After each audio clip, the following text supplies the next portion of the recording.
देवगिरी नागरी सहकारी बँकेच्या डोंबिवली शाखेचा 13वा वर्धापन दिन मोठ्या उत्साहात व जल्लोषात संपन्न झाला। देवगिरी नागरी सहकारी बँकेच्या डोंबिवली शाखेचा वर्धापन दिनानिमित्त सत्यनारायणची पूजा व ग्राहक स्नेहसंमेलनाचे आयोजन करण्यात आले होते।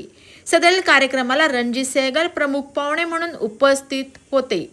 यावेळी देवगिरी नागरी सहकारी बँकेतर्फे रणजित सहगल यांचा सत्कार करण्यात आला। रणजित सहगल यांनी उपस्थितांना उद्बोधित करताना देवगिरी बँकेच्या वाटचाल उत्तमरित्या चालू असून उत्तरोत्तर बँकेची प्रगती होत राहो असे सांगत देवगिरी नागरी सहकारी बँकेला पुढील वाटचालीसाठी शुभेच्छा दिल्या। यावेळी रणजित सहगल, अध्यक्ष किशोर चितोळे, उपाध्यक्ष उमेश दाशरथी, पालक संचालक मुकेश गोयनकर, मुख्य कार्यकारी अधिकारी प्रवीण नांदेडकर, समस्त संचालक मंडळ, शाखाधिकारी दत्तात्रय शेडगे, कर्मचारी व ग्राहक मोठ्या प्रमाणात उपस्थित होते।